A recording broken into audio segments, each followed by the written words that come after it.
Y'all, welcome back to another review on Carrier Review. I'm Carrier, and I am going to be reviewing episode 7 of American Horror Story. This episode was called Take Me to Your Leader. So, in this episode, we start off with a black and white scenery, and there's a woman that's making a dinner, and her son is playing outside in the front yard, and the lights are kind of flickering on and off, but she doesn't really pay any mind to it. So she looks out the window, she checks on her son, and he's just out there riding around in a little car. So she comes back in the house to continue cooking and preparing dinner, and the lights start to flicker again. The record that she's playing starts to play in reverse. The light starts flickering, the clock starts going kind of haywire, and then she runs to the window to check on her son, and he is not in the little car that he's riding around in the yard with. So she panics and she runs outside to try to get him, but when she gets out there, she sees like a dust storm type thing happening, and then she's seeing like bright lights. So she gets scared and she runs back in the house, and she's trying to call the police, and she's not able to make it to call the police, because while she's trying to dial 911, somehow she is lifted to the ceiling, and while she's stuck to the ceiling almost, her son walks in the house, and his eyes are like rolled back, so you can only see the whites of his eyes, and he's telling her not to be afraid. And I believe the whites of her eyes change. I can't remember if it's right then and there or when her husband gets to the house. So later on, things must have died down, and her husband is driving to the house. He's coming there from work.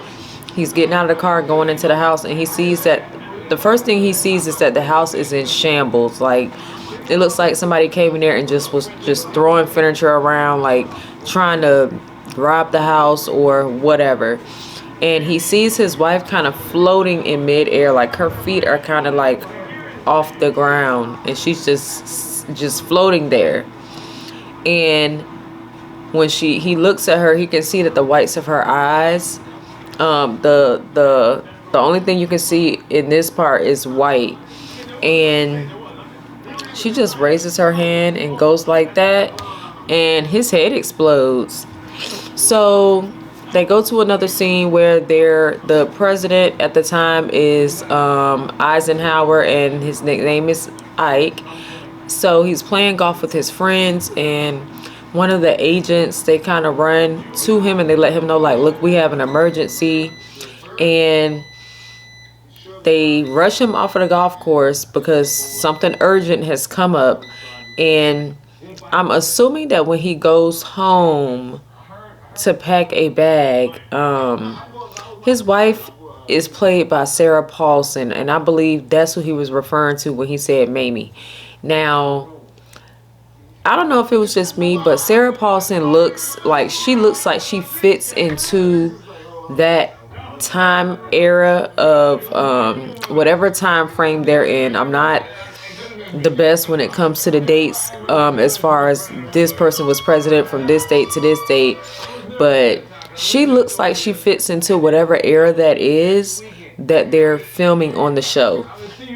Like, the look just really suit her.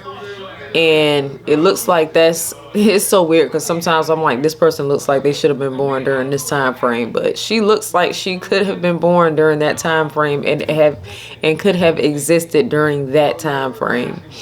So she's asking him, like, what's going on, and he's like, well, I'm just going to a dentist appointment. But she knows that he's lying, but she just tells him to go ahead and go anyway. So he packs his bag, and they take him to a site in the desert, and there's a crash there, and I'm assuming that it's a crash from some sort of UFO. And while they're looking, one of the soldiers runs up to the president, and he lets him know, like, look, we found, like, there's something that you need to see. and they run out, like however, I'm going to say so many yards or feet or whatever, and they find Lily Rabe hiding behind some sort of like cactus type plant. And in this version, this second part of the series, she's playing Amelia Earhart. And Amelia Earhart, in this time frame, had disappeared 20 or 30 years prior, while she was on her trip, on her plane around the earth. And they find her, and she has all of these strange markings on her back. So they transport her to the hospital, and the president's in the room with her trying to figure out what's going on. And what does she remember? And she just remembers flying, and the dials on the plane start going kind of haywire. They're like going really fast, and they don't know where they are. They're supposed to be going, like, one of the points that she's supposed to get to is an island. Can't remember the name of the island, but there's an island that she's supposed to, I guess, along this map that she has, this course that she has mapped out, where she's supposed to fly from this point to this point, from this point to this point. But the island that she's looking for, which I believe is in the middle of the ocean somewhere, is not there. So once she gets to the location and realizes that it's not there, that's when her instruments start, the dials and things on the plane start going haywire. And then up until the point where he asked her, how did you get the markings on her body? And she was like, well, they were poking me with needles. But then when he asked her, who are you talking about? That's when she kind of it's like she comes to almost, because she's like, where am I? Who are you? And he's like, I'm the president. And she's like, no, Roosevelt is the president. Like, what is going on? Like, it seems like she's starting to kind of lose it a little bit, because her reality from that time before is not her reality now, and it kind of messed with her head a little bit. So he leaves out of the room because things just start getting so intense that the nurses have to run in and sedate her. Now, oh, I completely forgot. Now, when he first got to the site where the crash was, they found something, but they did not show what it was. And they said it looked like this, maybe it was like the size of a kid. So in that same facility, they're actually about to do an autopsy on whatever they found out in the desert. And it ended up being an alien. So they cut the alien open. And when they open it looks like the area where the rib cage would be for us. When they open that up, it's empty, but they can hear something inside of the alien. So whatever's inside of the alien jumps out onto the doctor's face, and I don't know if it's sucking the life out of the doctor or what it's doing, but it jumps onto his face, and he is just like screaming. I don't know if he's screaming because he's scared or he's in pain or whatever, but they never really get into that. And then whatever's on his face gets transferred to the other doctor's face, because he's trying to get whatever's on the other doctor's, the initial doctor's face off of it, and it kind of goes onto his face too. And then everybody's heads just start exploding. Both of the surgeons' heads start exploding. People going down the hallway, their heads are exploding. And then the woman that was in the initial scene with the white dress, who's Timmy's mom, she comes floating through the hallway. And the president is like, please stop. Like, please stop killing us. Like, what do you want? What is it that you want? Like, what are you looking for? And he was like, and she was like, you're going to basically listen to us, or you're going to do what we say, or you're under our control now, or whatever. I can't remember her exact words. But that hand, when that wrist flicks up, people's heads start exploding. So she was not one to be messed with, okay? I believe she has one of the aliens inside of her, but we did not find that out in this first black and white section of the episode. So we get to the next section of the episode, which is more so in the present, and it's in color. And it's this guy, he's waiting at a restaurant for his 3 friends, and while he's sitting at the restaurant, his friends slowly start to arrive. We get there's 2 guys and 2 girls. I don't know their names right off the top because I did not take notes, and it takes me a couple of episodes to start remembering everybody's names. So the friends, they're sitting there, and initially they're all on the phone, but the brunette, she's like, will you guys get off of your phones? Like, she has joined this group called the Luddites, I believe, and they actually kind of go by a no technology type thing. No phones, no computers. Well, I guess a computer in order to do their schoolwork, but oh, and I also forget, all 4 of the friends are at attend prestigious universities. Like, one is at Harvard, one is at Yale, one is at Princeton, and I can't remember where the other one is. So she's in this new group, and this guy is basically telling how technology is kind of breaking down society. Like, even though they know that they have to use it, it interferes with so much. And I guess one of the examples in that scene was her friends all sitting at the table on their phones, and they're not socializing. They're not being like enjoying the moment, like being in the moment. And I do feel like that's true, because I do feel like people allow the use of technology while they're in social settings to be almost a purposeful distraction, because if you are not on your phone, or if you are not I guess these days it's more so if you're in public, if you're not on your phone, or you're not using some sort of Wi-Fi or something like that, that you are not having to interact with the people that are around you, especially if you have on like headphones or something like that. You can use that as a way to not have to interact with people.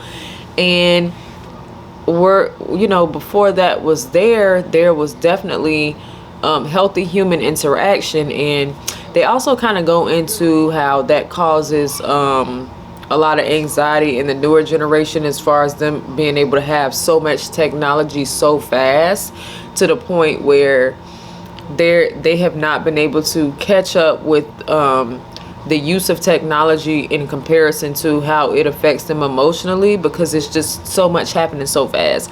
And they explained it as within the last 20,000 years, technology has advanced more in the last 50 years than it has in the last 20,000 or 2,000 years. So the example that they gave is that it would be easier from somebody in the 1600s that was brought to this time frame to adapt, compared to somebody in the 1970s that was brought to 2021. It would be much harder for them to adapt than someone that was further back into the future, into the past. I need to rewatch it to kind of understand that correlation that they gave. But sidebar, if you have made it this far into the video, like, comment, and subscribe. I am working on my next goal right now of getting to 50 subscribers. I hit my first goal of 25. I did a story time as a result. So if I hit 50, well, not if, but when I hit 50 subscribers, which is my next goal, then I will be doing another story time. So back to the episode. The friends agree to go on a camping trip, no phones. They're going to leave their phones at home, and they're just going to enjoy just being around each other, enjoy each other's company, and just enjoy the environment, and just basically be able to experience the camping trip and be in the moment without the distraction of their phones. So they go on a camping trip, and everyone leaves their phone at home. One of the guys, he tries to bring his phone with him, which I assumed that somebody was going to try to do that.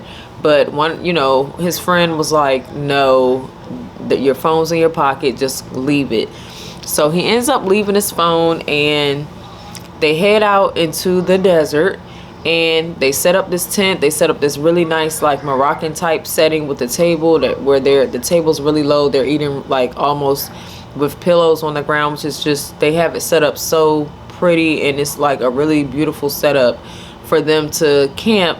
So they're enjoying themselves. They're swimming in a lake, or they're hanging around the lake. They're just kind of sunbathing out in the desert. They're eating together. Like, they're genuinely enjoying each other's company. Sometime during the trip, they try to return to a lake where they were previously. I'm assuming the day before. And when they get there, the lake's gone. And the group is like, and the guy was like, there was a lake here. There was definitely a lake here. And they were like, no, you just have a bad sense of direction. You get lost easily, so we can't really take your word for it that there was something here. Like, you're not the best person to rely on as far as when it comes to direction. And the guy's like, no, there was definitely a lake here. Like, I'm not going crazy. So during that, they start to smell something weird, and they follow the smell, and they come upon a field of just dead, mutilated, like cow carcasses, and they have been cut in half. Like, it seems like with a laser. Like, they are cut straight down the middle to the point where there's no blood leaking out. It's just cut straight down the middle, and their bodies have kind of slid apart like this, so you can see like all the bones and cartilage and muscle and everything. Like, everything is still in place. So they kind of run up to it and look, and the brunette, she runs up to one of the cows, and her friends are like, no, just don't do that, come back. But she runs up to it anyway, and she puts her hand on one of the cows, and the cow starts mooing, and that freaks them out, and they run and start just packing up all their stuff, because they're like, there is no way that there's a field full of cows cut in half, but they're still able to moo and make sounds. Their eyes are opening, like, and I don't know, I think it was like even kind of moving a little bit. So that scared them so much to the point where they just ran back to the campsite, packed up their stuff, and they were out of there. And they were trying to drive at night, and the guy that can't see that well at night was actually the one that was driving. And the other guy, he said, well, I can't drive, so I'm assuming that he had been drinking. And they're going down this road, and all of a sudden their dials start going kind of crazy. The lights start flickering on and off in the car, and they come up on this bright light that's like facing straight towards them, and then it kind of goes up to the point where it's like over the roof of the car. And they start getting these tentacles start to come through the windows, and they're wrapping around their necks, wrapping around their bodies. Like, they're just like coming out of everywhere, and they're just like swirling all around them, but they're tightening up on them, on their bodies, and they're freaking out. So a few moments later, we don't know how long they had been unconscious, but they awaken back up in the car, and they do not remember what happened, except one of them remembers the bright light. But when they wake up, they're in different places in the car, because the two girls were in the back seat. So the black girl was on this side, and the brunette was on this side. But when they come to, the brunette is on this side, and the black girl is actually not in the truck anymore. And the guys that were sitting up front, this guy ended up, when they came to, was on this side, and this guy was in the driver's seat. So everyone was switched to the opposite side of the car. And they drive along, and the brunette's like, wait a minute, where's our friend? She was in the car, and she was on this side. Like, she's not in here anymore. But they find her kind of wandering, kind of standing in the middle of the road. So they pick her up, and they just hit it home. So once they're at home, the brunette, she wakes up the next morning, and she is like throwing up all over the place. She is like so nauseous. So she calls the guy that leads the group of the Luddites. I hope I'm saying that right. She calls the guy that's the head of the group, and she's like, something is not right. Like, I'm not feeling good. I can't keep anything down. And the guy was like, well, I mean, maybe one of your guy friends did it. She was like, no, they wouldn't do anything like that. And he was like, well, I mean, from what you tell me, it sounds like they would do something like that. And she was like, no, you had the wrong idea. No, none of them could have done this. And she asked him, she said, do you think I can borrow my parents' computer so that I can look something up? And I'm like, so in order for you to join this group, you have had to surrender all of your belongings to someone else, which is the guy that is the head of the Luddites, that leads this group, which almost is kind of feels like a cult almost.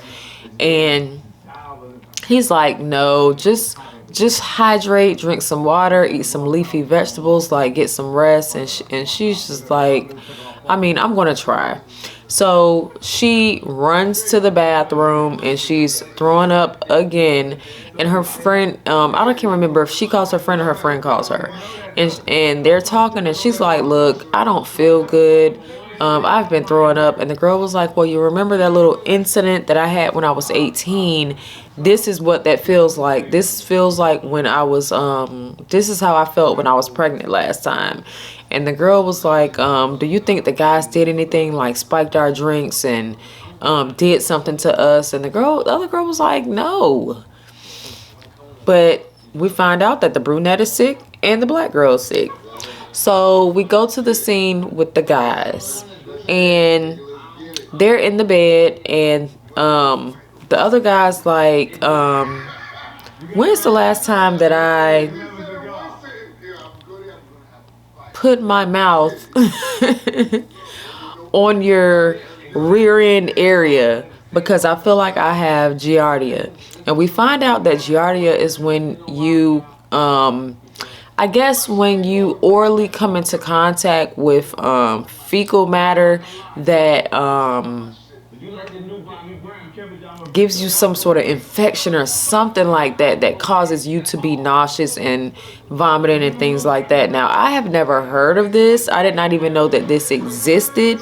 And I almost wonder, like, for younger people that are in this generation that claim to do this on a regular basis, like, is this something that they experience on a regular basis? Because I think I'm just outside of that generation where that is like, I think I'm in the generation where it's not as acceptable as it is, and it's not normal as it is to people in the younger generation.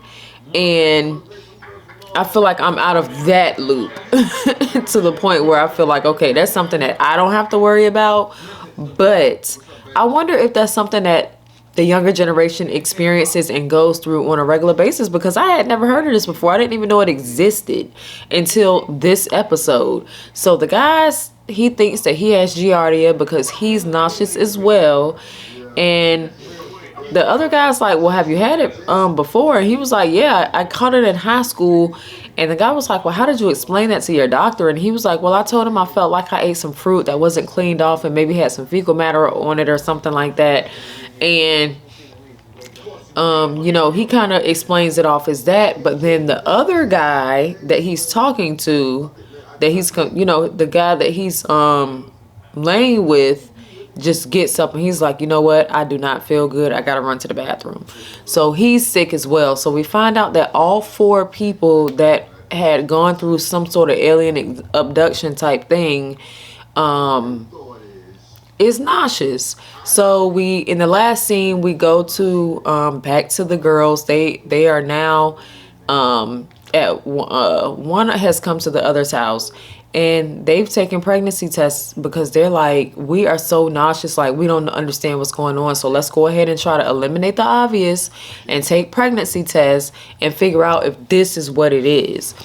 So they take the pregnancy test, and both girls get positive results, and they are both impregnated somehow. And now the brunette, she's getting really suspicious because she's like, there's a space of time that we have missing. Like, There's no way that I have another uterus, or there's just no way that this happened. Like, we're not experiencing immaculate conception at the same time, and we both experienced this weird event in the middle of the desert. So already her mind is on some sort of alien abduction.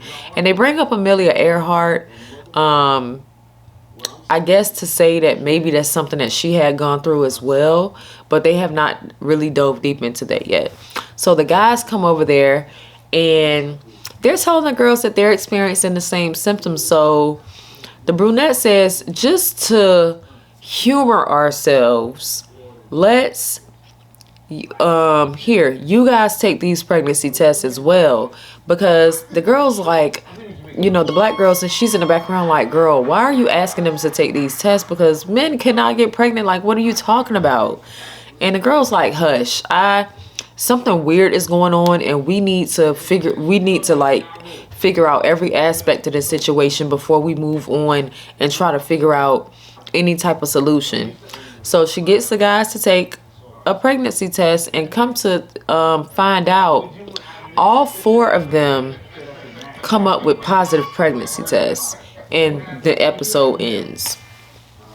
So I'm going to say I did enjoy this first episode.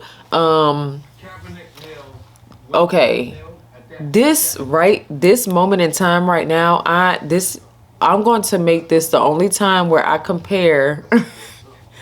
And besides, at the end of the episode, I will make comparisons when the season is over. But right now, since this is the initial episode of the second part of Double Feature, I'm going to compare this to how I felt about this episode compared to the first episode of Red Tide.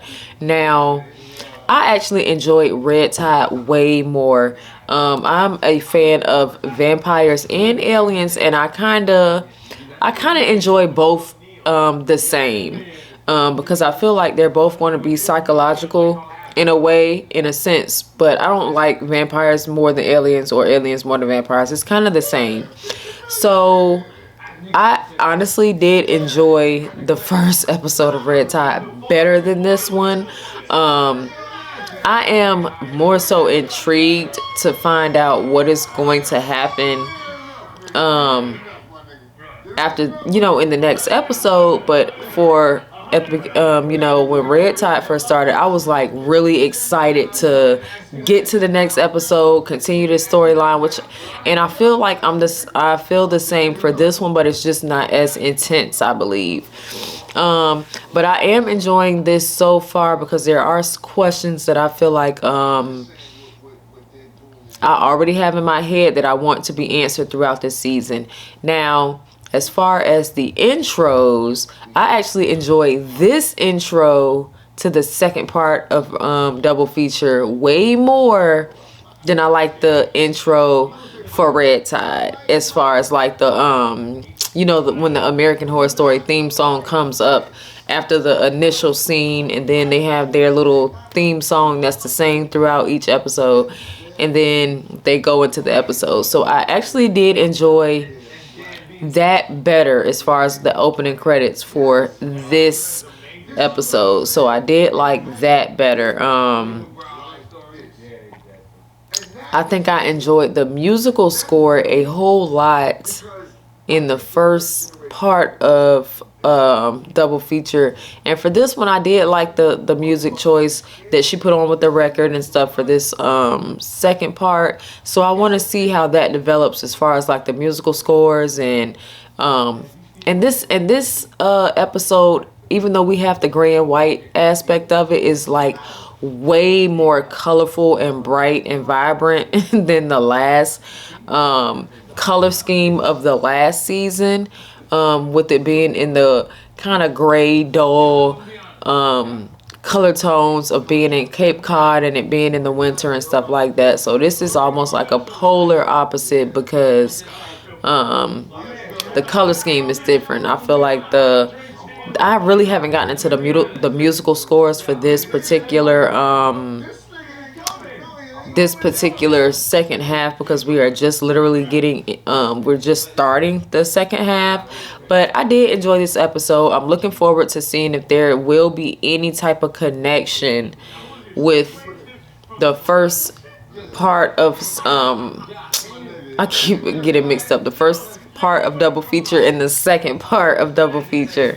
So so far so good.